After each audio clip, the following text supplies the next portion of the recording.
It's glad to have you join us on the Value Chain TV News Update. I am S.A. Ufoma with the news.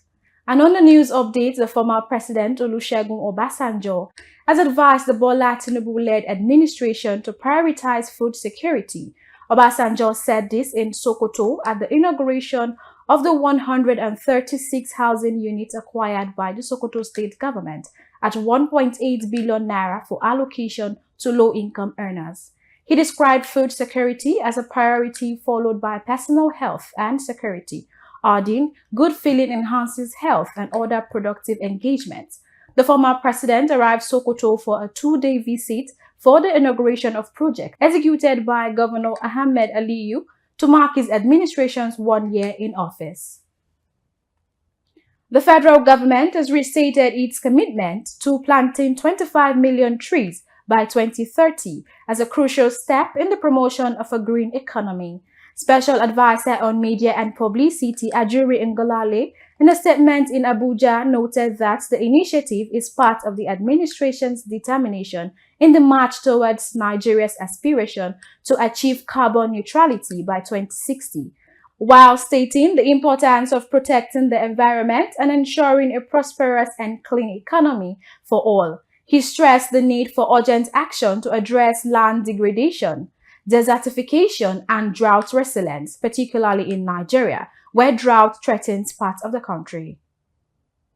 The federal government may be considering suspending import duties on staple foods, drugs, and other essential items for 6 months to slow inflation in Nigeria. This was contained in an executive order expected to be issued by the president. The proposal also includes the suspension of VAT on raw material inputs for the manufacture of food items, electricity and public transportations, as well as agricultural inputs and produce and pharmaceutical products for the rest of the year. And for the industry story, there are indications that Nigeria's 2024 national budget may have come under funding threat following sustained decline in oil price amid stagnation in crude oil output level. Anastasia Adeze has the details.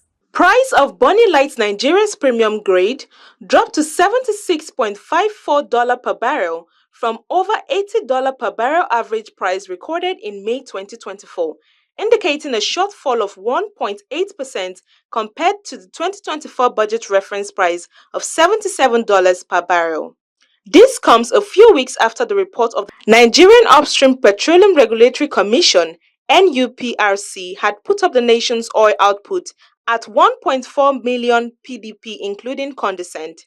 In its May monthly oil report, the Organization of the Petroleum Exporting Countries (OPEC) also put Nigeria's oil output, excluding condensate, at 1.8 million PDP in April 2024. However, in its latest May monthly oil market report, OPEC stated that the total OPEC 12 crude oil production averaged 26.58 million barrels per day in April 2024.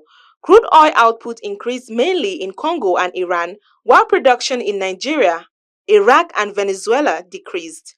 Meanwhile, the National President Oil and Gas Service Providers Association of Nigeria, Mazi Kulman Obasi, had said oil remains the backbone of Nigeria's economy and efforts should be made to produce more oil while protecting it from being stolen to ensure budget targets are met. For Value Chain TV, Anastasia Adeze reporting. Key officials of the Ugandan National Oil Company have begun a walk-in visit to the Nigerian Content Development and Monitoring Board (NCDMB), with the aim of learning substantially from Nigeria's experience in local content development. This was contained in a statement by the Corporate Communications Unit of the NCDMB, a copy of which was made available to Value Chain, welcoming the 4-member UNOC delegation at a meeting at the Nigerian Content Tower corporate headquarters of the NCDMB, Yenogwa.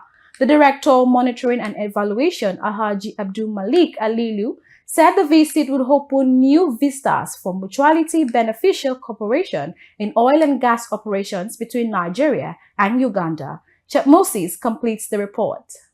Citing statistics indicative of the resource base of African countries in hydrocarbons, he noted that the picture looks good and that all that is needed is to work together on how to foster structured partnership.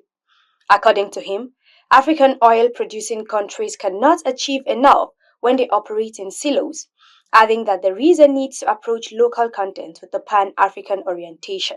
Halilu highlighted industry-related challenges that have to be dealt with, noting that there is a need for appropriate technologies to be developed for value addition in oil and gas operations through research and development. Describing the anticipated interactions between the UNOC officials and their NCDMB counterparts during the 5-day visit as knowledge exchanged, he expressed the hope that there would be exchange programs between training institutes of both countries, stating that the two organizations have the support of their political leadership.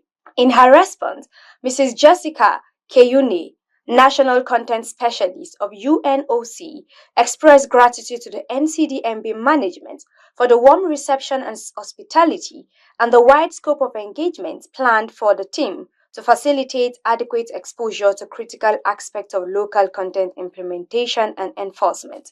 She added that her country is a new entrant into oil and gas operations and that they needed to tap from the knowledge of Nigeria's industry regulator on local content to guide them in the management of the industry back home. She further revealed that there are many projects in the oil and gas sector in Uganda with opportunities and that strategic partnership as suggested by Halilu was imperative. For Value Chain TV, Chat Moses reporting. The federal government has affirmed that it is adhering to due process in the ongoing legal proceedings against the cryptocurrency platform Binance and one of its top executives, Tigran Gambaryan, who has been accused of illegal cryptocurrency trading in Nigeria. This was disclosed in a statement by the Minister of Information and National Orientation, Mohammed Idris, emphasizing that the trial was being conducted according to Nigerian law. The minister confirmed that Binance had been provided with consular access and all necessary care in line with diplomatic protocols and the rule of law. The federal government's reactions came after the United States of America lawmakers requested President Joe Biden expedite the release of the Binance executive, who has been detained in Nigeria for over 3 months on allegation of money laundering and tax evasion. Few weeks after bandit attack in the northeast left Gombe, Damaturu, Maiduguri, Yola, Bauchi and Jalingo in darkness, the federal government has announced the restoration of electricity supply to the affected regions. A statement by the General Manager, Public Affairs of the company, Ndidi Umba, explained that many of the power assets in the northeast region had for long come under attacks by terrorists who destroyed them randomly, thereby throwing the zone into incessant darkness. Umba stated normal load allocation to the area will now commence for onward distribution to the northeast. And that's it on the Value Chain TV News Update. I am S.A. Ufoma. Thanks for watching.